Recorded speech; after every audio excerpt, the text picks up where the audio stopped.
one burly man, one cauldron of water, one long hammer. With their powers combined, you have one of the most finicky, rage-inducing games of 2017. However, while most people became distraught over both the physics and controls of this game, I actually found it oddly therapeutic.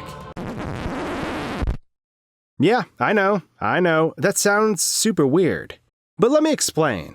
I'm a guy who takes it slow wherever I go. If I'm outdoors or exploring the worlds of games, I take time to appreciate where I'm at. Getting over it was no different. While the controls took some getting used to, I found myself really appreciating this abstract mountain that I set out to climb.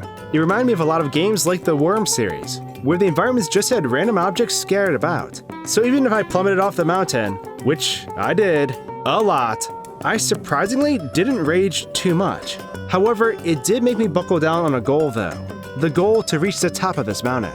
And I think that's exactly why I love this game. It made me reflect. This kind of focused thinking can be dangerous. Let me explain why. This is the psychological journey of getting over it. Throughout the game, you are told messages that are in reference to your successes and failures. The game starts by playing the idea. Starting over is harder than starting up. It's harder because it makes you feel as if whatever you just quote-unquote accomplished was a waste of time. And this is thrown in your face over and over again. You'll make it halfway up the mountain, and then you'll fall.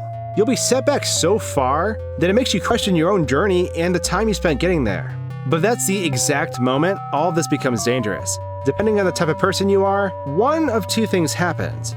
You either give the game the finger and quit out of it, or you buckle down even harder than before to make up for lost time.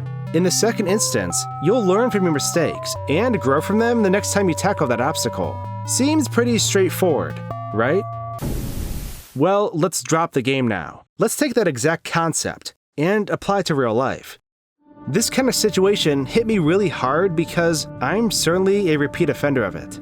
Chasing after a dream and success isn't a bad thing at all. We all want to make it to the top of the mountain, so to speak. We have our ups and our downs, and sometimes we give up and throw in the towel. When we don't, though, we might pursue that goal even harder the next time we try again. Repeatedly, we get beat down and inch closer to that dream, but there's dangers in that lifestyle. As a YouTuber, my first full-time year of doing weekly YouTube videos made me an absolute shell of a person. I was always focused on what was coming next. What's the next video going to be on? What's the next biggest thing?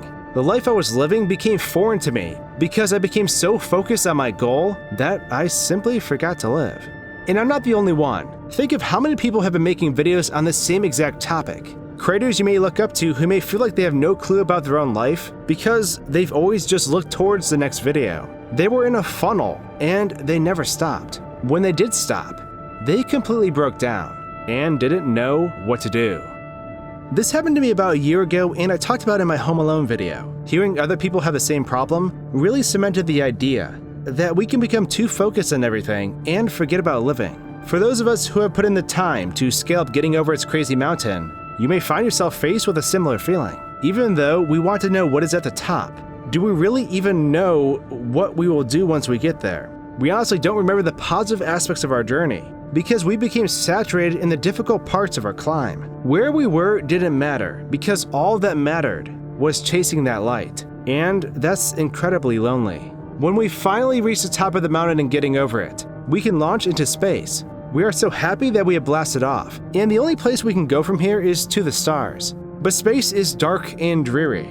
It's a non-juxtaposition for the mood we are supposed to be feeling. We're happy we finished everything, but we're left alone drifting through the void. This is exactly why this game was therapeutic for me. Until I checked back into reality, being a YouTuber was like drifting in space. I had my eyes on the future, and I was nowhere in the present. So while other people may have grown angry over this game, I sort of had the opposite reaction. It was another reality check for me. A reminder to never become that blinded by success again. The journey is truly the important part. We need to live in the moment and make sure we don't become possessed by our ambitions. We also need to make sure we don't swing around hammers so carelessly. Just saying. Getting over it is so deep. Or I'm just really overthinking it. But now that I've dumped that on all of you, I'd of course love to hear your thoughts.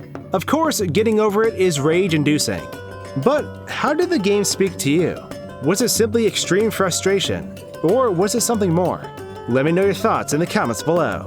By the way, this is literally a concept I had just covered in my book about being a YouTuber. I'm pretty excited about the book, which is called The YouTuber Journey. If you've ever thought about trying YouTube out, I hope you find this book enlightening. It covers everything I wish I knew about the platform when I first started. The book will be out in a week or two, so stay tuned. And with that, thanks for tuning in to this rage analysis of a metaphorical mountain. If you like my content, why not hit that subscribe button? I appreciate the support, and you'll stay up to date with all my releases. Thanks for watching, guys and gals, and until my next video, cheers.